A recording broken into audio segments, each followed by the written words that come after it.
In this, the story of Entebbe is the story of our generation, of the modern day Maccabees. I want to start our story on Sunday morning, June 27th, 1976. A young couple, both of them children of survivors.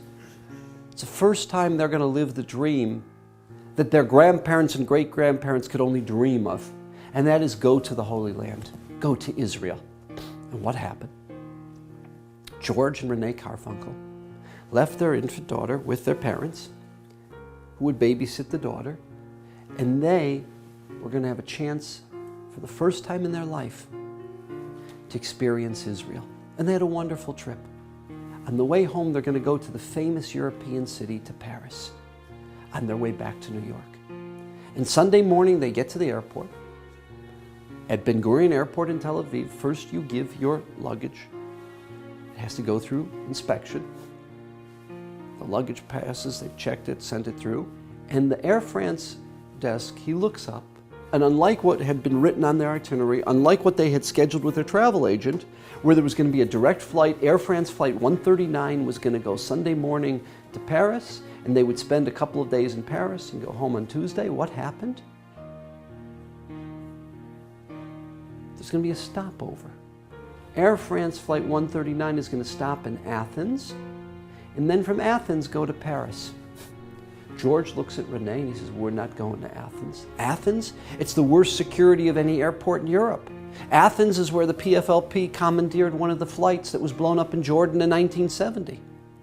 The woman behind the counter says, look, mister, you don't want to go on this flight. You want a direct flight to Paris? It's going to wait till, you have to wait till Monday night.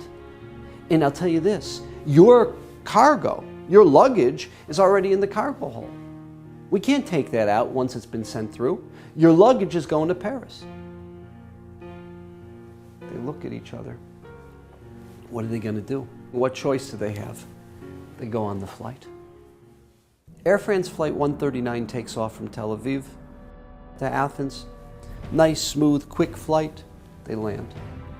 58 new passengers get on Air France Flight 139. We're interested in 4 of them. 2 of these passengers, Brigitte Kuhlmann and Wilfried Bös. They're members of the infamous Baader-Meinhof gang. The Baader-Meinhof gang that has the affection of the progressive liberal community in Germany. They're anti-capitalist, they're anti-establishment. They've partnered with international terror organizations across the world, the Jackal, the Popular Front for the Liberation of Palestine. They're bad news. So these 2 get on the plane. Who else gets on the plane? 2 Palestinians, members of the Popular Front for the Liberation of Palestine. They get on in Bahrain. In Bahrain, there's no security. They literally get on the plane. They have grenades in their hand luggage. They have guns on them. And in Bahrain, they were able to get on, fly to Athens. When they get to Athens, the 2 Palestinians, there's no inter-airport security. They go from the gate where they landed from Bahrain to the Air France Flight 139 gate.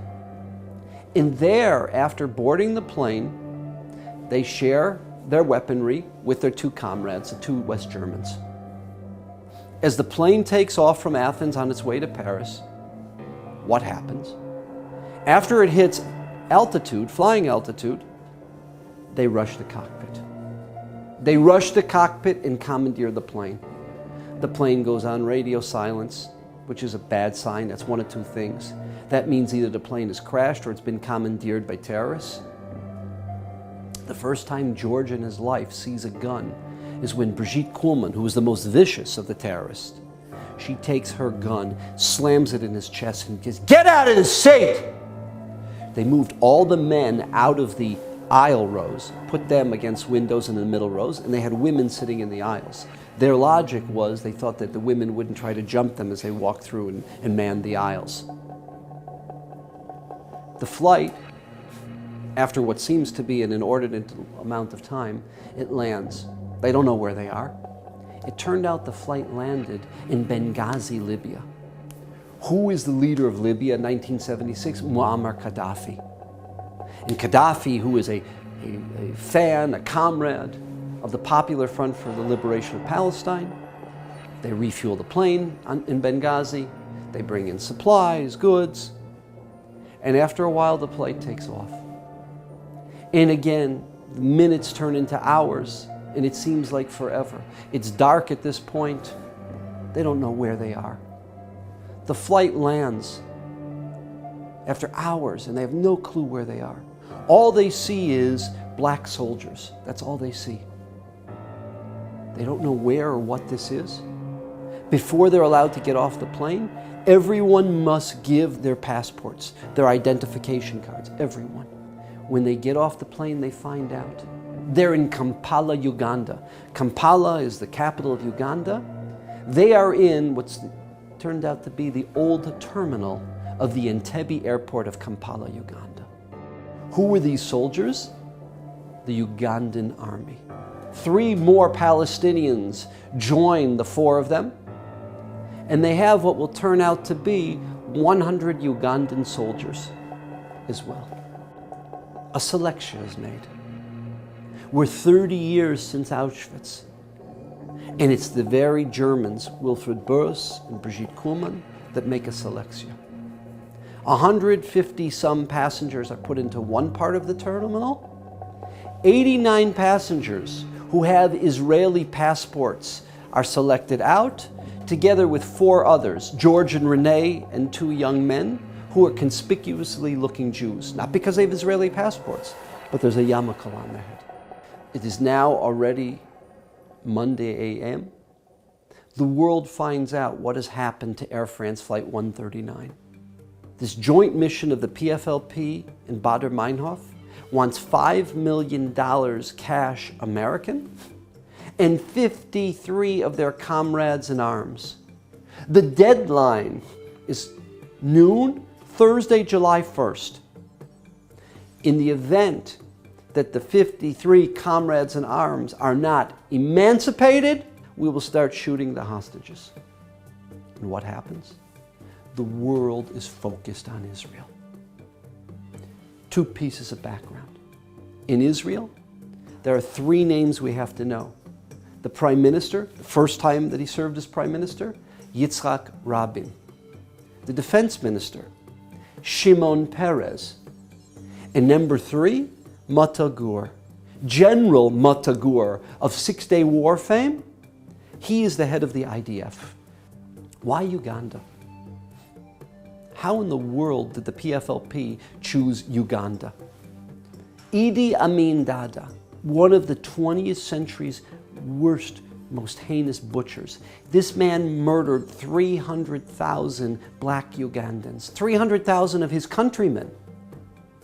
This is a sick, heinous individual.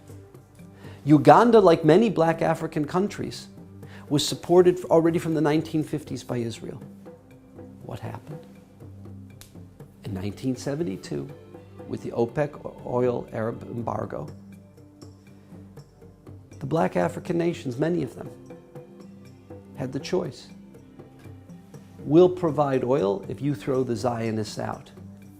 Idi Amin was not only provided Arab oil, but was provided Russian MiGs to have an air force and Russian weaponry through the Arabs.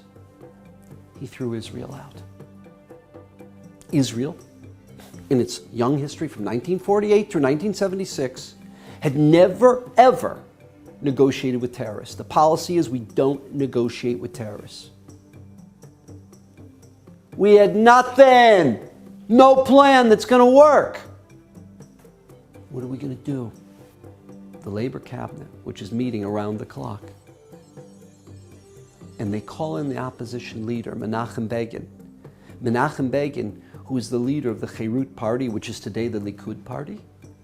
They call him in, and they decide for the first time in Israel's history, they're going to negotiate with terrorists. There is no credible military plan, and they decide to negotiate. Rabin turns to Begin. He said, look, we don't have another option. The world will hold us responsible for the lives of 260 people.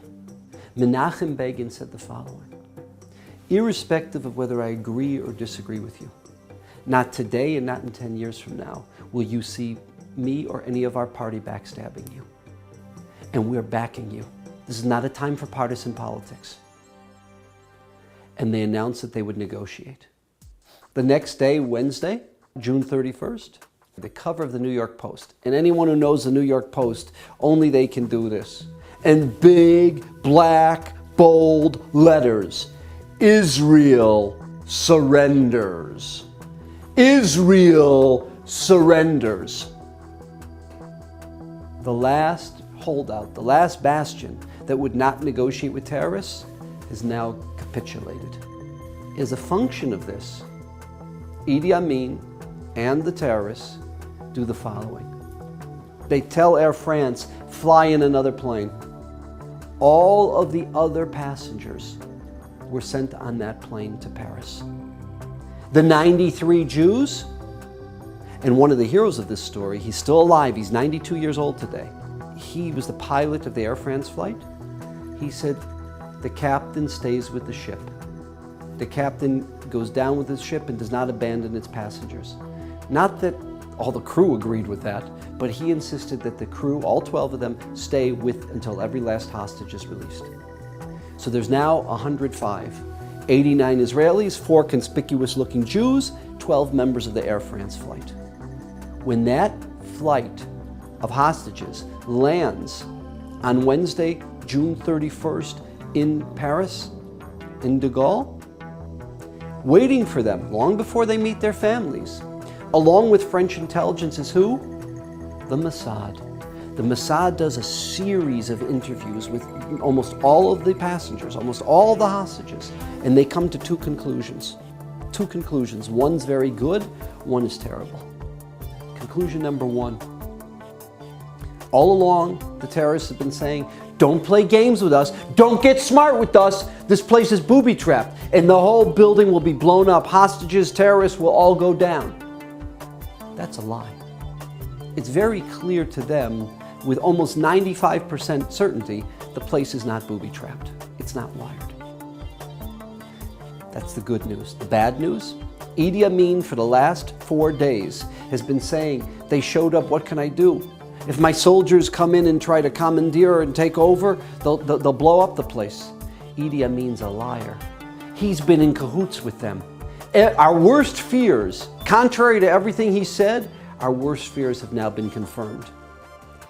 This is not just an anti-terror mission. It's not just 4 terrorists, it's 7 terrorists. And they're housed in the VIP room of the first floor of the Entebbe airport, of the Entebbe terminal. On the second floor are quartered tens and tens of Ugandan soldiers. Now we're dealing with a military mission. That's what they find out. And here's the miracle of our modern day Maccabees, of our modern day Chanukah story.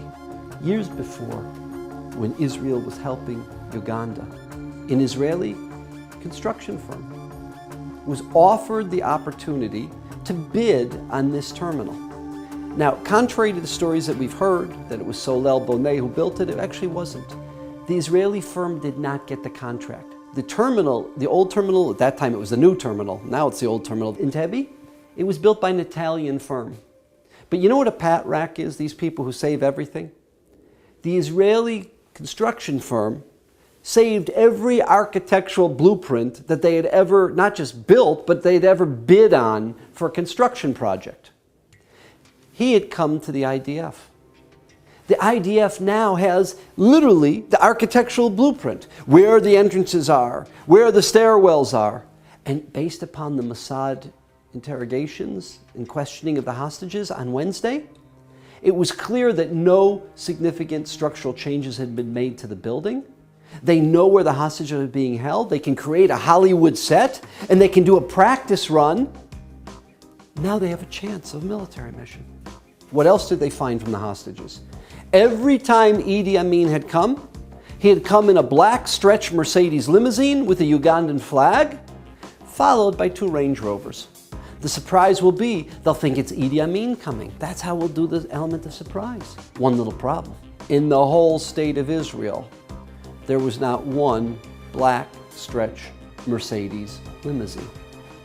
There was an Arab, a Muslim living in the east part of Jerusalem, who had an old white stretch Mercedes limousine. They're going to tell him, you know, we're planning a raid on the hostages. They came up with some story. They came to him, they said, you know, we got a film crew. We're paying the actors, we're paying the cameramen, or the directors, we got this whole, it's costing us a fortune. We need a stretch Mercedes limousine. We'll give you whatever you'd like for it. Can we have it for about a week? We want to do it and we'll make it worth your while financially. He started laughing at them.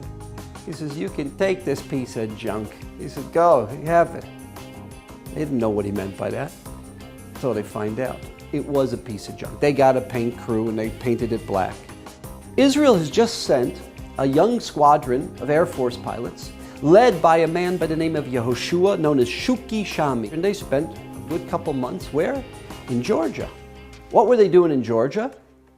For the first time, Israel procured these, you say in Yiddish, a mamazetzer, these monster cargo planes known as the Hercules C-130. What's a Hercules C-130? It can transport tanks, it can transport troops, it can transport trucks, Humvees. Great! We have a mission to do. It's going to be somewhat of a military mission. We've got a whole transport mechanism we can use. And at this time, remember, this is before the Begin-Sadat Accords. This is 1976. The southernmost point of Israel is not Eilat, like today. What's the southernmost point of Israel? Sharm el-Sheikh. So from Sharm el-Sheikh, we'll travel to Uganda, to Kampala, to the Entebbe airport, and we'll take the C-130 Hercules, transport everything, medical units, equipment. So General Matagur, he looks at them. He says, you want to take my best soldiers, the brightest, the best, the elite future of Israel. You're going to take them to Uganda. And let's say by some miracle we're successful at releasing the hostages. How exactly do you think you're going to get these planes back?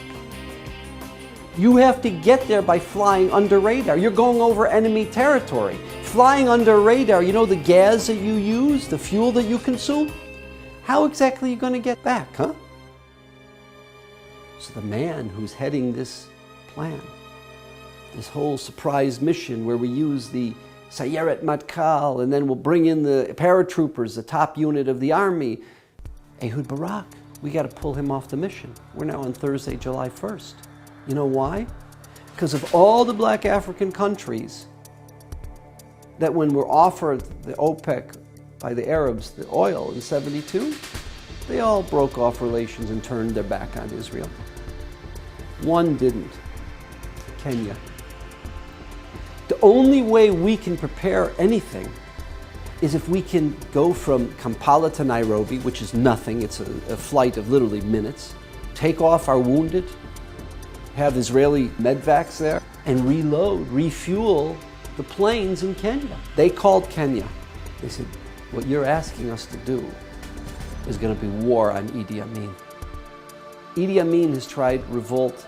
He's killed hundreds of Kenyans. He's tried to create revolt. He's a bitter enemy, and he's on their next door. He's literally next door to them. We need to get back to you. They called back hours later. They said, we cannot share this with the Prime Minister because he'll say no. But you've been very good to us. You've trained our soldiers. You've looked after us. We're going to say yes with two conditions. One, you never spoke to us. You never called us in advance. You showed up. You said that it was an El Al flight coming from South Africa, you know, that had mechanical problems, and then you showed up. What were we supposed to do? The Israelis said, yeah, we live by that condition. Condition number two, Idi Amin, no matter what story we tell, is going to come after us and come after us hard. The only way we allow you to do this, Idi Amin has 11 Russian MiGs. He's got an Air Force. That Air Force, with those MiGs, within 90 seconds can be from Kampala, from Entebbe airport into Nairobi, could blow up our capital city. You're going to take out the MiGs. Because if you take out his MiGs, he can't do serious damage to us. You're Israel. What choice do you have? What are you going to say?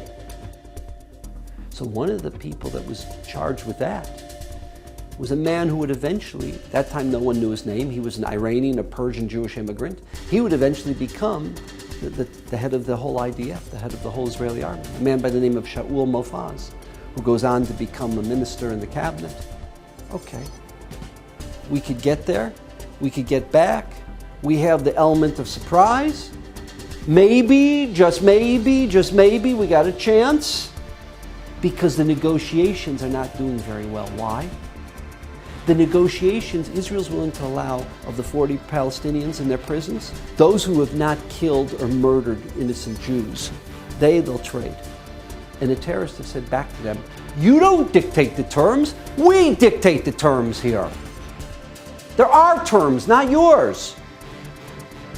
So the negotiations are not going very well. Idi Amin pushed off the deadline from noon on July 1st to 8 a.m. Sunday, July 4th. Why 8 a.m. Sunday, July 4th, 1976? Two reasons. Idi Amin served as the president of the Union of African Nations. That's a 2-year term. That weekend, Idi Amin is going to be from Thursday until Saturday evening is going to be in Mauritius. Why Mauritius? Because Mauritius will now serve for the next 2 years as the president of the Union of African Nations. He's passing the baton. Nothing is going to happen when Idi Amin's not there. When he's not in front of it, doesn't call the shots. So he pushes it off. So why till Sunday? Because what's happening Sunday, July 4th? The whole world, for months, has been preparing for this great event. It's the bicentennial.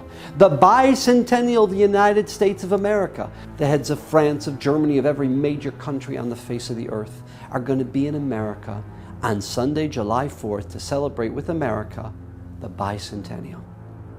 And who's going to take the news and who's going to take the camera and the limelight away from Gerald R. Ford in the United States of America? Idi Amin. Matagur says, we have the beginnings of a plan. But let me ask you there, young men, Shuki Shami and the other young men, you think you can fly these things under radar? We'll refuel in Kenya, you could fly back. Let me just ask you one little fact. Did you think about? Do you think when you show up in Entebbe, that Entebbe there's going to be a big sign that says, Shalom Aleichem, welcome to the IAF, the Israeli Air Force, and they're going to be playing Hava Nagila? Have you guys, with your time in Georgia, learned how to fly these things in the dark? Because don't expect to have the lights on when you come. So there was silence in the room. He does the following. He said, guys, you know what? Think about radar. Radar bounces off of sand in terms of the way we see it on the screen, different than radar bounces off of water. Different than radar bounces off of something which is tangible and concrete, like asphalt or cement. So the way we could land these things is based upon what the radar looks like. Because we know by Entebbe Airport, there's the landing strip, and then there's sand on either side of the landing strip.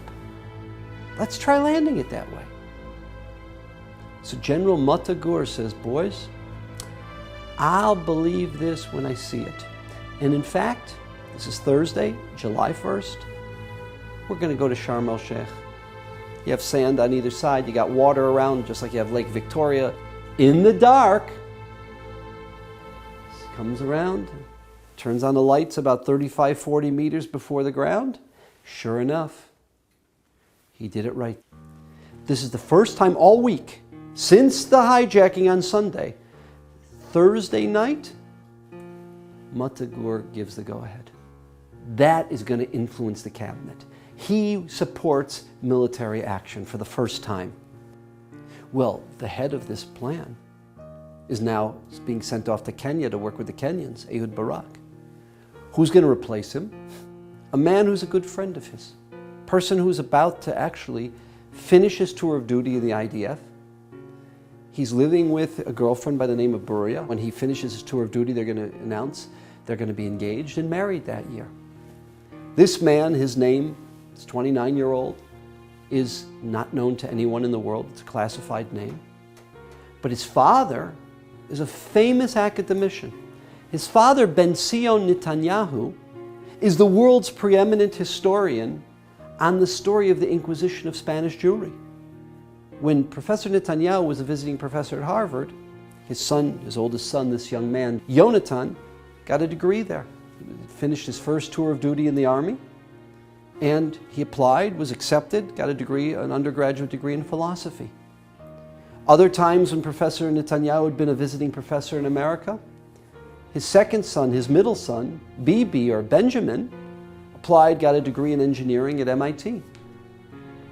So Yoni is called up from the Negev, presented the plans, and now he is going to run this mission. They prepare all day Friday, and on Friday night, they do a practice run. The practice run is an abysmal, terrible debacle. It's a failure! If there's 25 or more soldiers or hostages that die, it will have been a failure. And it will be the end of the Rabin-Peres government. They send the members of Sayeret Matkal, the elite anti-terror forces, they send them to bed Friday night. And Yoni Netanyahu and the squad commanders, they sit almost all night, and they tweak it. They are confident, they are optimistic that they can do certain things that didn't go well the night before. On Friday, one of the hostages, a 73-year-old woman by the name of Dora Bloch, who was traveling with her son, Ilan Hartuv, through Paris to London to attend the wedding of her other son. She chokes on Friday, July 2nd, on a piece of meat. The Ugandans who are there servicing them, we can't get this out. We got to get her to the hospital, even though she's barely breathing, but we can't leave her path blocked. They take her immediately to the hospital. In the hospital, they're able to dislodge the piece of meat. She's okay. On Saturday, July 3rd, she should be released from the hospital and sent back to the airport to join the other hostages. The Ugandan health minister doctors her papers. He hates Idi Amin. He's scared to death of Idi Amin, but he says, I'm not sending her back to get her killed tomorrow. Let's keep her in the hospital and let's protect her. And that was his goal. And he kept her in the hospital. It's now Shabbos, Saturday, July 3rd. The only way this mission takes place is if they leave central Israel, when? By 11:30. Because they have to get to Sharm el-Sheikh, they have to get the C-130 Hercules refueled, loaded up, and they have to take off no later than 3:30 from Sharm el-Sheikh. Why?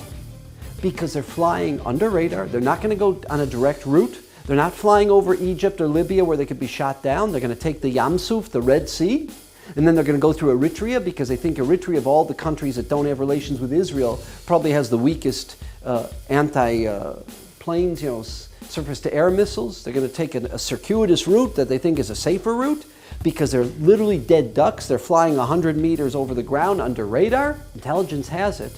The last commercial air flight that's going to land on Saturday night, July 3rd, is actually landing around midnight, between 12 and 12:10 a.m. It's a British Airways flight that's supposed to land in Entebbe. They're going to come in on the tail of that British air flight within a few minutes.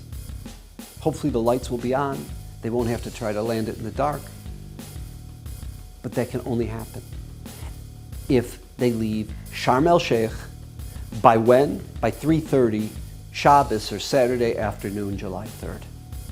The four planes took different routes. They didn't fly together because there are Russian ships in the Mediterranean. They don't want to even let the Russians are always trying to do intelligence on Israel. They don't want them to get the sense that there's like a whole squadron, that there's a mission. So the four planes took all different routes. They were flying under radar through Israel. And there was such friction and turbulence. One of the guys, they even tried giving him IV fluid. He couldn't. They had to take him off. They took a guy from the fourth plane, put him on the first plane. He's going to be in Yoni with the car. They're going to have to train him on the way to Uganda, what his role is and what his job is going to be. They take off 3:30. The security cabinet has not approved this mission. On radio silence is going to have to be a code word, one word. You know when the security cabinet finally approves this thing? 5:30 p.m.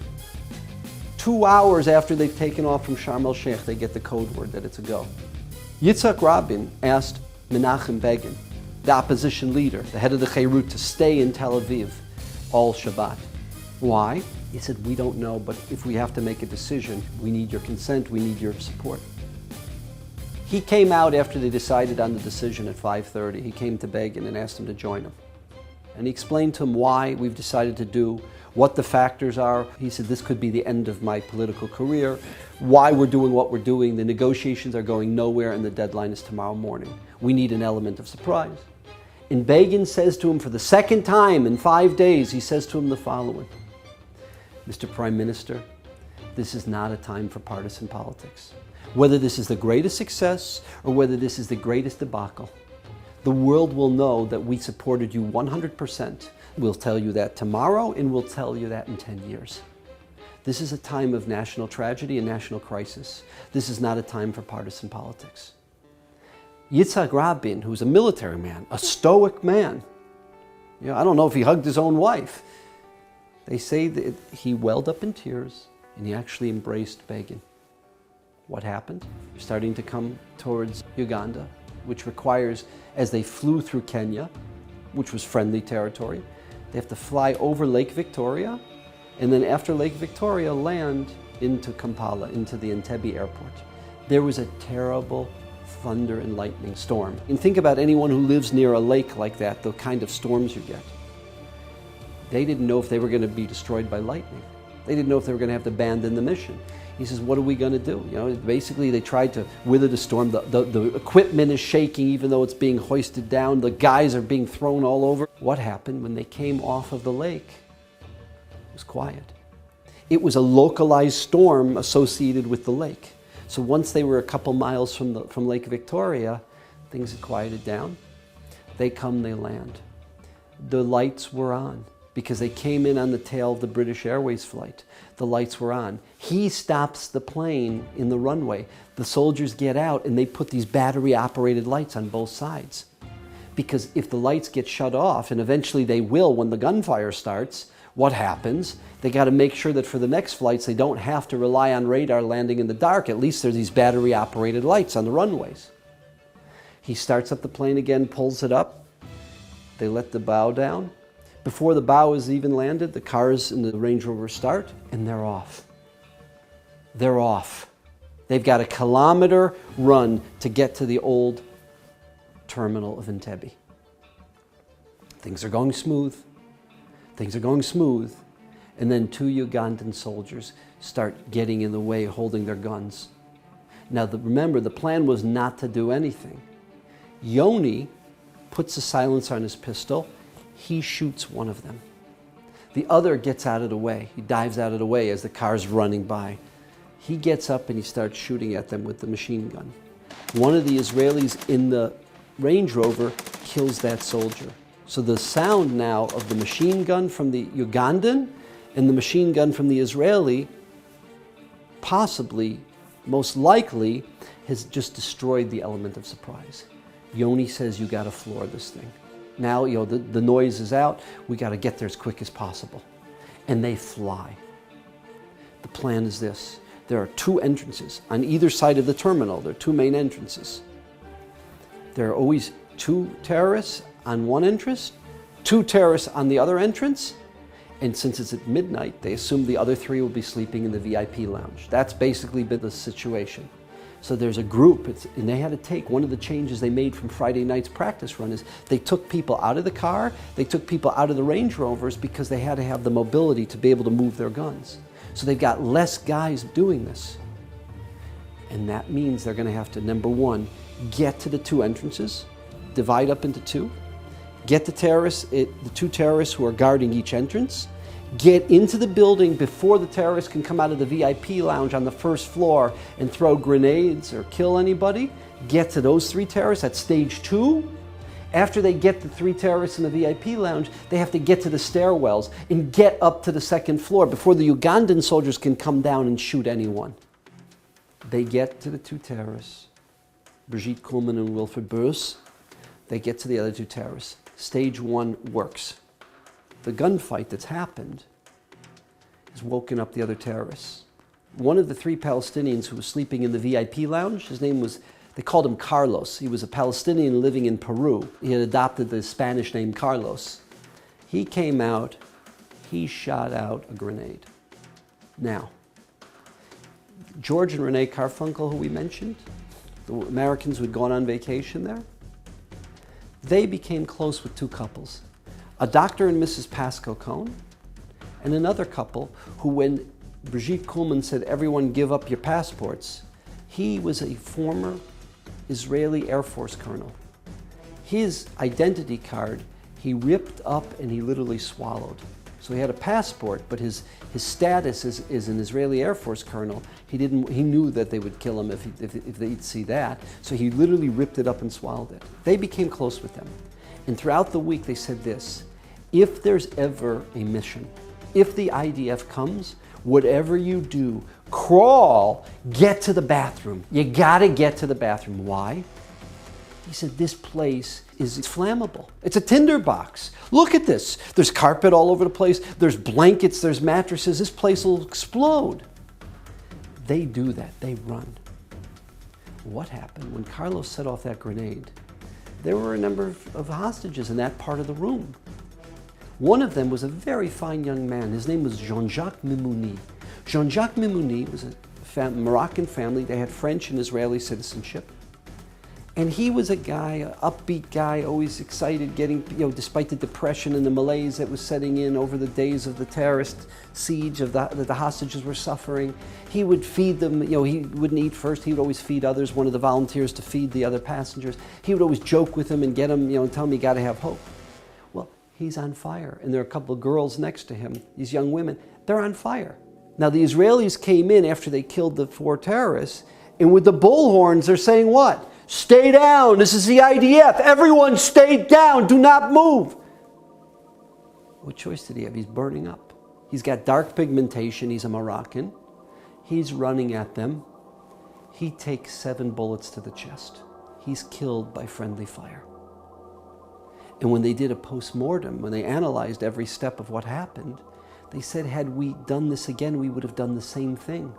We told everyone to get down. He's running at us. They didn't realize he's running because he was on fire. He's running at us. They shot him. Ida Borochovich was a Russian family who had, the last years of the Brezhnev regime of the USSR, Leonid Brezhnev had allowed certain prisoners of silence. Remember, Elie Wiesel referred to the Russian Jews, the Soviet Jews, as the prisoners of silence. Some of them were allowed to come to Israel. The Borochovich family had. She was shot by one of the terrorists. We don't know which one, but she took a bullet from the terrorist. So 2 hostages were killed. Yoni is hit by a Ugandan sniper. He's down. The chovesh, the medic, gets to him, and they see that the bullet did not exit his body, which is a bad sign. That means the bullet has ripped up his internal organs. They feel it's a matter of time that he must have taken a terrible, he's not responding. They killed the 3, even though Carlos got out and let off the grenade. They killed the 3 at the VIP lounge. They get to the stairwell, and they get to the Ugandans. They throw grenades into the Ugandan soldiers. Many of the Ugandan soldiers who are not killed just give up. They've now taken control of the old terminal with 3 casualties. Jean-Jacques Mimouni, Ida Borochovich, 1 killed by friendly fire, 1 by a terrorist bullet, and Yoni, who's hit by a Ugandan sniper. While this is happening, the other guys in the first plane, their job is to take control of the new terminal. Because even if we're successful with the hostages in the old terminal, we've got to drive them a whole kilometer to the new terminal, and there's Ugandan soldiers controlling the new terminal. So the Sanchanim go. A young man who I had the opportunity to interview for this, Surin Hershko. Surin is a Romanian name, it's not a Hebrew name. Surin Hershko was a family that, like many other Romanian Jews, Ceausescu, the dictator of Romania, he would sell his Jews. And he sold what? He sold these Jews. The Hershkos come, they have this young man. This young man does what? He joins and he becomes one of the elite soldiers. He becomes a Tzan-Khan. He's going to be discharged in 2 weeks, literally in 2 weeks. And what happened? He came on this mission. As they're stopping the Ugandan soldiers, either killing them or getting them to freeze and taking control of the new terminal so that there will be safe passage and boarding onto the plane, Soren Hershko takes a bullet to the back. He takes a bullet to the back that will turn him into a quadriplegic for the rest of his life. For the last 40 years, this man has not been able to take a spoon or a fork to his mouth. He's not been able to clean himself. He has a very fine Filipino aide, but he's been a quadriplegic. Back at the old terminal, what happened? They're hiding in the bathroom, the Carfunkels. The door opens. They hear boots. One of two things. This is either going to be the last second of their life and they're going to be shot by a terrorist or a Ugandan soldier, or this is a member of the IDF. Their heart is pounding. This is going on forever. And they hear the following words. A young IDF soldier with a kippah on his head, a member of the elite Sayeret Matkal. This young IDF soldier says, Shavua Tov, we're here to take you home. Shavua Tov is the greeting we give after Shabbat, after Havdalah. It's Saturday night. We're here to take you home. Those, Renee said, were the sweetest words she's ever heard in her life. And they all forced to run into, they have a series from the second plane which has landed. The lights were shut off at the airport, but those battery-operated lights enabled the second, the third, the fourth plane to land. The second plane has landed, a whole series of Peugeot pickup trucks. And they tell everyone, get into the trucks, run into the trucks, you know. And they've got IDF soldiers who are sitting there literally on the rails of the trucks that if a sniper will shoot at the hostages, the IDF soldier will take the bullet, giving their lives for these. And by these Peugeot pickup trucks, they drive them the kilometer to the plane. The longest, from the time of touchdown to take off, the longest amount of time was getting a count. They get a hold of the pilot, David Pardue, and they say, please make sure that all members of the Air France team are here. And he's speaking in French, and they find all the members of the Air France team. The longest time was how to get a right count. They keep counting it. People are in PTSD. People are traumatized. And they finally get a count. Ilan Hartuv comes up to them. My mother's not here. Where's your mother? She's in the hospital. They say, we can't go to the hospital. We apologize, but we have to leave. We have to take off. And what happens? Remember we said the practice run Friday night was 55 minutes? The goal was to do this in 60 minutes from touchdown to takeoff. 51 minutes. 51 minutes, 3 casualties. They land in Kenya, in Nairobi. The other planes are still on the ground. They have military operations. There's gunfights with the towers. Shaul Mofaz has to take out the MiGs, the promise that they made to the Kenyans. They're going to be on the ground in Uganda for longer. What happens when they get to Kenya? There are people who have suffered bullet wounds. Their good friend Pascal Cohn, he took a bullet to the hip. Now, a bullet to the hip is not fatal, but they can't stop the bleeding on the plane and they have to take him off. His wife wants to get off. No, you stay. They've got Israeli medical teams there to do the surgery. Pascal Cohn died on the table, not from the wound. He died because he had a coagulation problem. He literally bled to death. The 4th casualty, the 4th korban that we have lost. They refuel. The ministers of the Kenyan government who've been working with the Israelis, they call the president of Kenya. It's 2-something in the morning, and they tell him what's happened. He stops them in the middle of the sentence. He says, I don't want to hear this. He says, you never made this call. I never picked up the phone, and he slams the phone. But before he slammed the phone, he said, get the Israelis out of there within the next hour. I want them off our soil in the next hour. And they had all refueled and were all off. Here's the problem. It's 3:30 in the morning, and already the BBC is broadcasting that an Israeli commando unit has come, has freed the hostages. They're still over enemy territory, trying to fly back over international waters. And who knows if they're going to be shot down. Now you're going to have who knows going to come after them. They're scared to death, but they can't even communicate. And they're flying back. At 5 in the morning, they're now over international. When they hit over international waters, Shuki Shami at this point, it's the first time he calls, everyone was given earplugs because it's a huge, huge noise. You know, it's a big, big plane in the cargo hull. Renee said they were standing over the body of this dead soldier. They didn't know who it was. They had him, obviously he was wrapped. All they knew was that he must have been very important, because here was this euphoric miracle mission with such success, and all the soldiers were crying, just standing there, these brave young men with tears in their eyes, looking at the wrapped body of this man who they didn't know if was he their mentor, was he a father figure, was he their friend? But when they hit international waters, Shuki Shami said, "Now you can speak." And the Israeli soldiers at that point broke out, when they were allowed to speak, in the song Am Yisrael Chai. Yitzhak Rabin at 5 a.m. gets on the phone. He says, "President Ford, I'm sure you've heard rumors. I know it's being broadcast. I should be the first one to tell you, and I apologize. We don't even know if they'll make it home safe. We think they'll make it home safe. They're over international waters. They're flying over the Red Sea now. We don't know how many casualties. We know that there have been relatively few. But I want to tell you what happened." And it's 10 p.m. in Washington. President Ford responds to the Prime Minister. "Mr. Prime Minister, I want to thank you. You have given the United States of America the greatest birthday present we could have ever asked for." What does that mean? You have given the United States of America the greatest birthday present we could have ever asked for.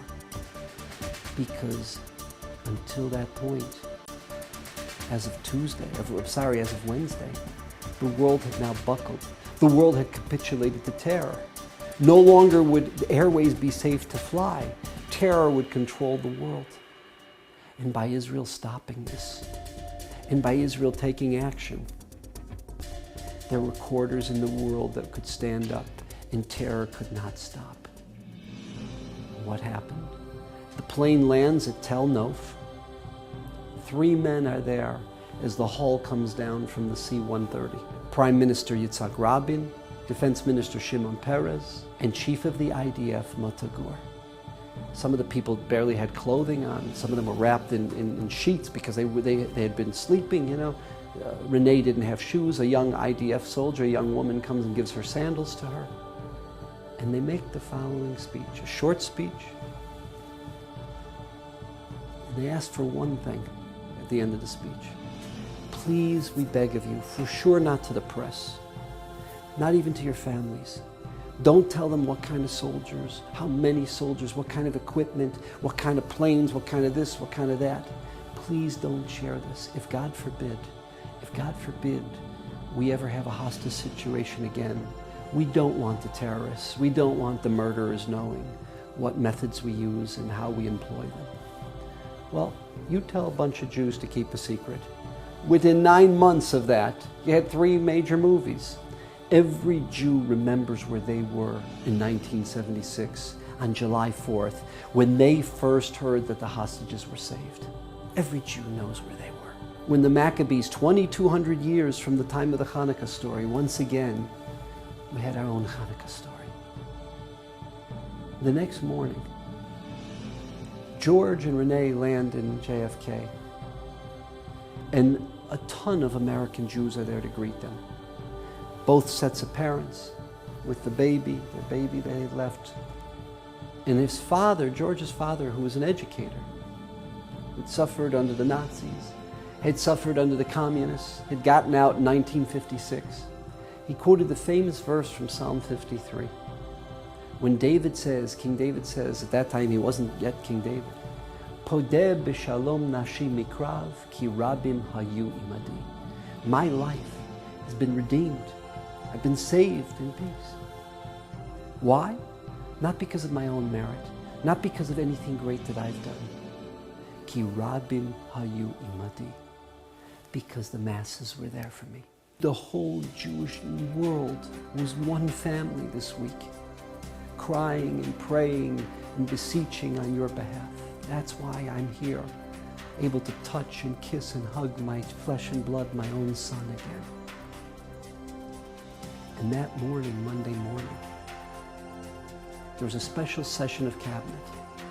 The Knesset, the Israeli Knesset met. And Prime Minister Rabin, not a man of many words, a military man, stoic, got up and made a small speech to a standing ovation. And afterwards, he invited the opposition leader, Menachem Begin, to speak. And Menachem Begin framed the story of the modern day Maccabees in something which is probably one of the most famous Jewish speeches of the 20th century.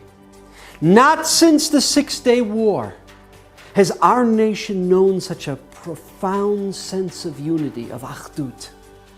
We shared a common anxiety and a sense of fraternal love for our people, emanating from the resolve to rescue our brothers and sisters in peril.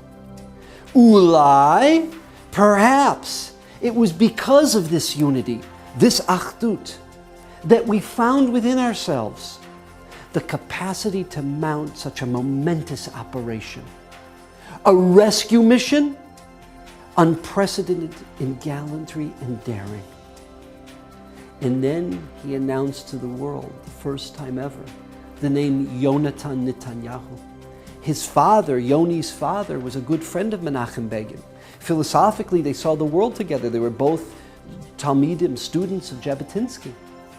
So this death hit him personally. And he talked about the gallantry of the soldiers and what they did in the daring, risking their lives multiple times on this mission to save people halfway across the world that they'd never met. And he made the equation between the Maccabees, the Hashmonaim, the Maccabees of Chanukah. Not for 2,200 years had God given us the blessing that we could defend ourselves. For 2,200 years, we were under the control of the Romans, the Germans, the Ukrainians, the Poles, whoever it was. We were always at the whim. We're always at the mercy of someone else. And in this generation, the miracle that we live in, we were allowed to protect ourselves, to look after ourselves by God. And he spoke about that. And he referred to them as Hashmonaim, the Maccabees risen anew. And then he turned to the Prime Minister. You and I, Mr. Prime Minister, we belong to different political factions. Our hashkafat olam, our outlook on the world, they differ one from another. But not today. On this day, Mr. Prime Minister, I salute you. I salute you. And I salute the Defense Minister, Mr. Perez, and General Motagor, and every member of the Labor Security Cabinet who was involved in the most difficult decision that a nation's leaders can possibly make. But you, Mr. Prime Minister, you are the leader of a team. And I know something about what it means to be the leader of a team. And that while every one of your colleagues has a share in the decision-making responsibility of the nation, upon your shoulders rests an extra morsel. And who can ever weigh the amount? Who can ever measure the weight of that extra morsel? 30 years ago, it was the Germans who made the selektia at the docks of Auschwitz when the trains came in, with Dr. Mengele and the other German doctors, when a finger to the right had condemned Jewish men, women, and children to death. Then there had been no one to save them. Now we declare for all to hear, never again. Our generation has taken a solemn oath consecrated in the blood of our slain mothers, in the blood of our butchered fathers, in the blood of our asphyxiated babies. Never again, never again, with God Almighty's help, will the blood of the Jew be shed with impunity. Never again, with God's help, would Jewish honor be easy prey.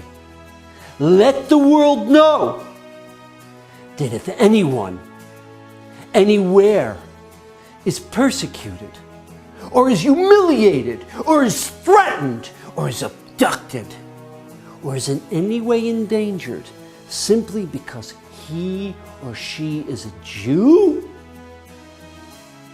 that Israel, then the tiny state of Israel, will marshal all of its strength with God's help to come to their aid, to bring them to the safe haven of our homeland. This, he said, is the message of Entebbe. Dor Makabim. The British Consul General came to visit her, but when Idi Amin found out that one of the hostages was still in Uganda, he sent his goons into the hospital. A 73-year-old woman, they pulled her by her hair out of her hospital bed, ripped her down the stairs, they put her in a car, and they put bullets in her skull. They killed the 73-year-old woman as vengeance. It was a known secret where her body was dumped, where her body was buried. It was an area where other political challenges to Idi Amin who had been killed were dumped. In 1979, when finally the Ugandans overthrew this monster of a man, and the Saudi Arabians treated him as a hero. The rest of his life he lived as a king in Saudi Arabia.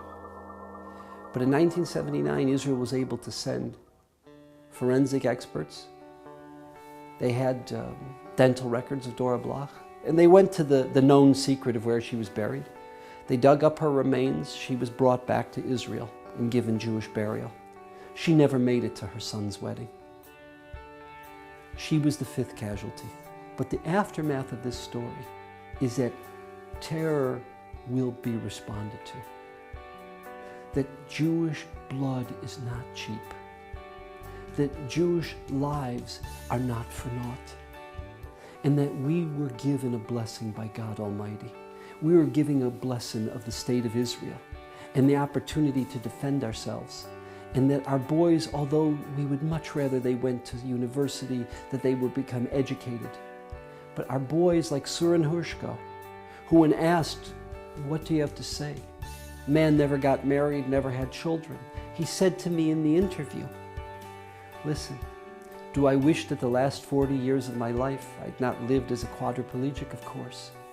But if I could do it again? He said, for the Jewish people to be free in our own land, and for me to play a role protecting and looking after my fellow Jew, that's a duty, that's an honor, and that's a privilege that I, as a young Jewish man, had the opportunity to do. This is the modern day Maccabees.